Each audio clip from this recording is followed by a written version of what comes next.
Subscribe now and press the bell icon. Never miss an update. Good morning बच्चों, class 12 के physics का 7वां chapter alternating current यानी AC में आज हम लोग देखेंगे एसी सर्किट कंटेनिंग इंडक्टर और शॉर्ट में इसको बोलेंगे यल सर्किट यानी केवल प्रेरित युक्त प्रत्यावर्ती धारा परिपथ यल सर्किट। देखिए एसी सर्किट तीन प्रकार का पढ़ना है, एक आर सर्किट, एक सी सर्किट और एक यल सर्किट। तो जिसमें आर सर्किट और सी सर्किट हम लोग पहले ही पढ़ चुके हैं। आज हम लोग देखेंगे यल सर्किट यानी एक ऐसा प्रत्यावर्ती धारा परिपथ जिसमें केवल प्रेरित लगा हुआ रहेगा। तो कंडीशन देख लीजिए यहाँ पे, माना कि एक प्रेरित्र इसका स्वप्रेरकत्व यल है और इसके दोनों सिरों पर प्रत्यावर्ती विद्युत वाहक बल यानी एसी सोर्स यहाँ पे E equal to E note sine omega t apply किया गया है। अब आप कीजिएगा, आप स्वप्रेरकत्व वाला पढ़े होंगे टॉपिक। अगर किसी प्रेरित्र में विद्युत वाहक बल ई अप्लाई करते हैं तो इस प्रेरित्र में विद्युत वाहक बल उत्पन्न होता है minus L D I by D T. तो ये कंडीशन हो गया। अब यहां पर देखिए फिर से, एक यल स्वप्रेरकत्व है, प्रेरित्र है जिसका स्वप्रेरकत्व यल है। इसके दोनों सिरों पर प्रत्यावर्ती विद्युत वाहक बल E बराबर E note sine omega T इसका वैल्यू होता है, उसको आरोपित करेंगे तो इस प्रेरित्र में minus L D I by D T स्वप्रेरकत्व उत्पन्न हो जाएगा। अब यहां से देखिए, अगर इसमें हम किरचॉफ का नियम अप्लाई करते हैं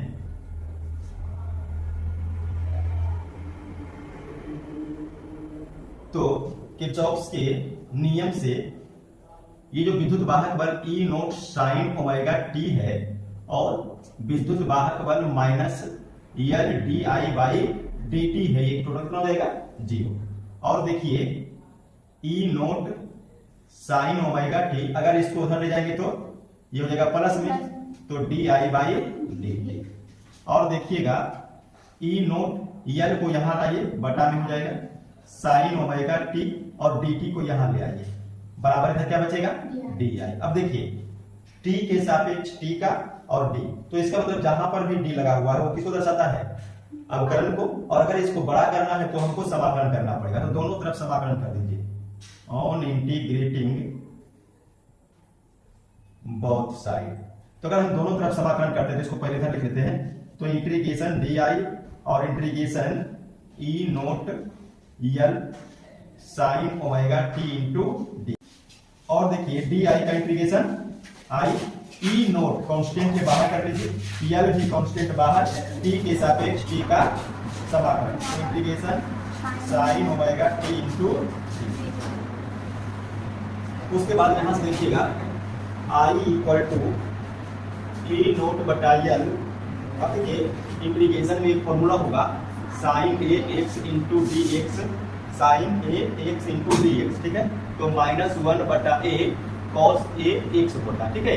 तब यहाँ पर अगर सेट करिएगा तो साइन ए एक्स यानी ए का मान ओमेगा है तो हो जाएगा -1 बाई ओमेगा। उसके बाद कॉस ए एक्स, तो कॉस ए ओमेगा और एक्स यहाँ पर है टी, तो कॉस ओमेगा।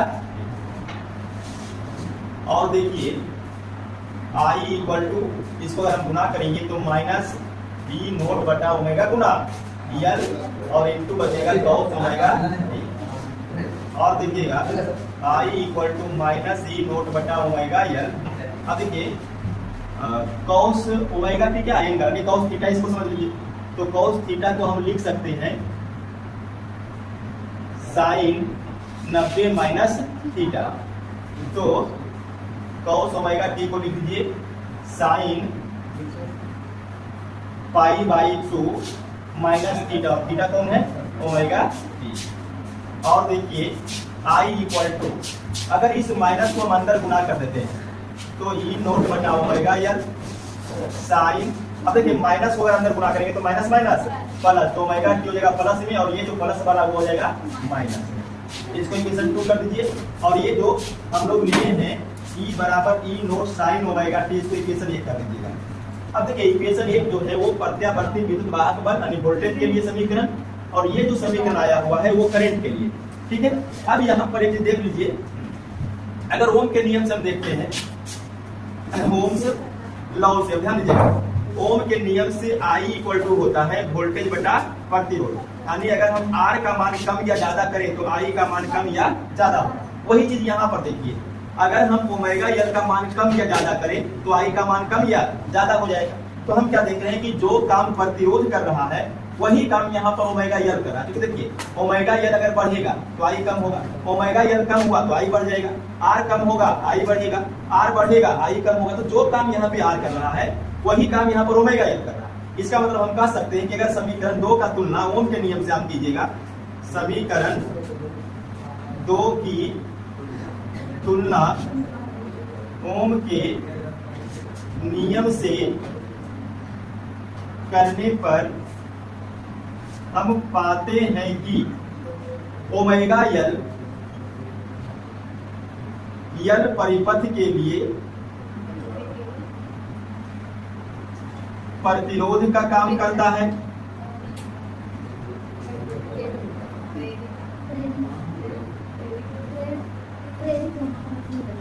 इसलिए इसे L सर्किट का प्रेरणिक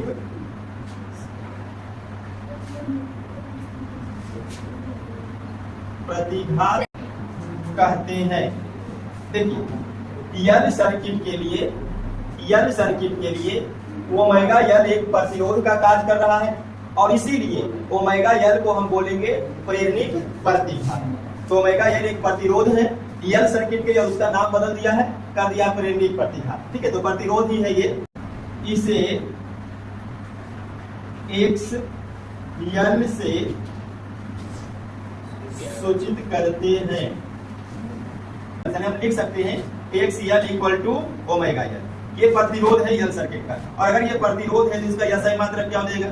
इसका SI मात्रक ओम होगा। समीकरण 2 से देखिएगा I बराबर, अब ध्यान दीजिएगा, I नोट बटा ओमेगा L। ओमेगा L क्या है? प्रतिरोध। तो वोल्टेज बटा प्रतिरोध क्या हो जाएगा? करंट। तो करंट I, और ये नोट लगा हुआ मैक्सिमम के लिए, तो यहाँ पर भी नोट लगा दीजिए। उसके बाद sine omega t minus pi by 2 equation कर दीजिए t।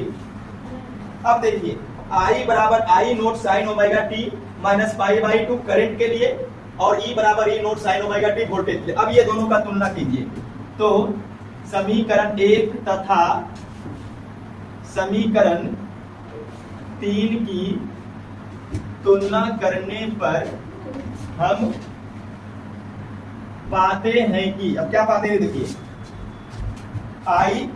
I not E not sine. उसके बाद देखिए यहाँ पर है ओमेगा t और यहाँ है omega t minus pi by 2। इसका मतलब क्या होगा? अगर हम मान लीजिए यहाँ पर रखते हैं पाई बाई 2 90 डिग्री, तो यहाँ कितना होगा? 90 माइनस 90 0। तो इसका मतलब है कि अगर ये 90 पर है तो ये 0 पर है, अगर ये 180 पर रहेगा तो ये 90 पर रहेगा, अगर ये 270 पर रहेगा तो ये 270 माइनस 90 180 पर रहेगा। तो ये हमेशा 90 डिग्री पीछे रहेगा। और इसका फेज क्या है? L सर्किट में वोल्टेज 90 डिग्री आगे रहेगा और ये 90 डिग्री पीछे रहेगा। तो हम कह सकते हैं कि L सर्किट में करंट वोल्टेज से पाई बाई 2 कोण लैग्स बिहाइंड। देखो करंट किससे? वोल्टेज से कितना कोण पीछे है? पाई बाई 2 कोण पीछे है। वही लिखा हुआ है लैग्स बिहाइंड। अगर इसको हिंदी में लिखिएगा तो हो जाएगा कला पाश्चात्य होता है। तो याद रखिएगा, देखिए 3 तरह का सर्किट हम लोग पढ़े हैं। R सर्किट में करंट और वोल्टेज एक ही फेज में रहेगा। C सर्किट में करंट पाई बाई 2 आगे रहेगा, वोल्टेज पीछे रहेगा। L सर्किट में उल्टा है, L सर्किट में करंट ही पीछे रहेगा और वोल्टेज आगे रहेगा। लैग्स बिहाइंड कौन होगा? करंट लैग्स बिहाइंड होगा किससे? वोल्टेज से। कितना होगा? पाई बाई 2 होगा। अब इसका वेव डायग्राम बना सकते हैं। तो अगर इसका वेव डायग्राम बनाइएगा, सबसे पहले उसी को बना लेते हैं।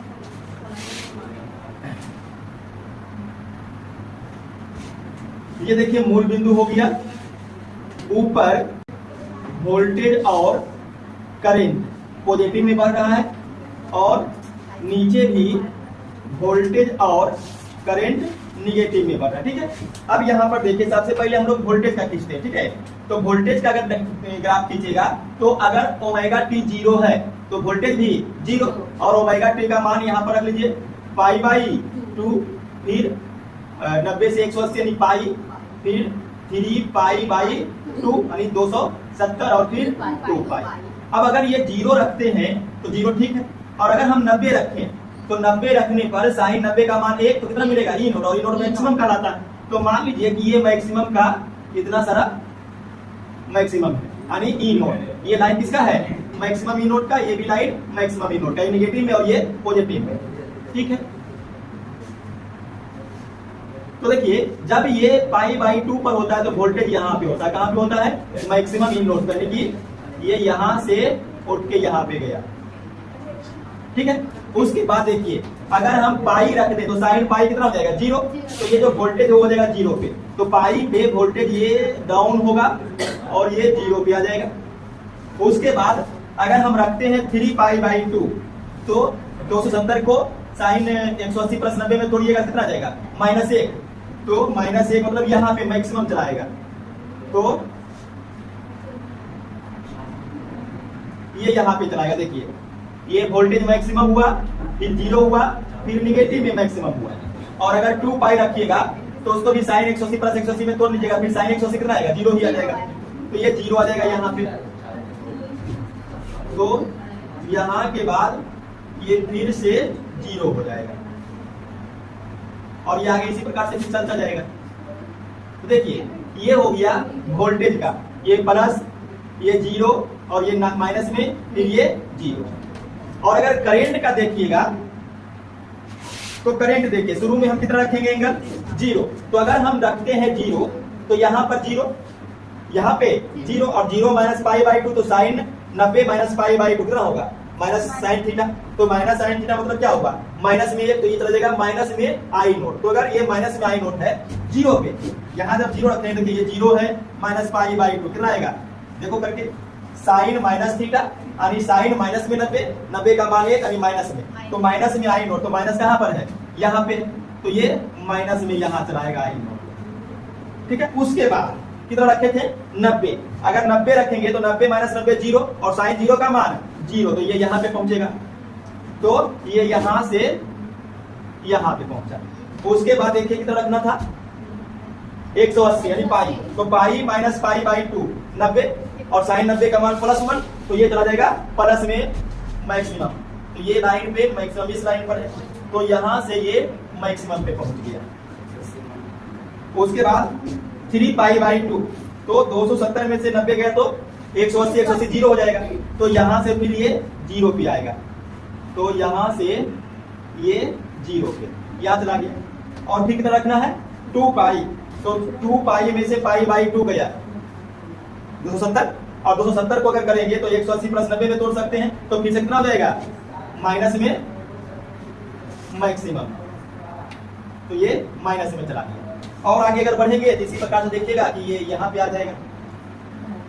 तो ये इस प्रकार से बढ़ेगा। देखिए यानी ये 0 तो ये माइनस में, ये मैक्सिमम, ये 0, ये 0, ये मैक्सिमम में, ये क्या नाम है इसका?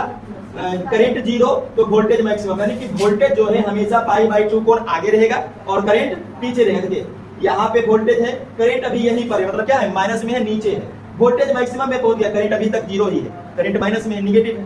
तो करंट हमेशा π/2 कोण मैक्स बिहाइंड रहेगा। और इधर क्या बढ़ रहा है? इधर टाइम बढ़ रहा है। तो ये तो हो गया ग्राफ। इसको बोलेंगे वेव डायग्राम। क्या बोलेंगे? Wave diagram.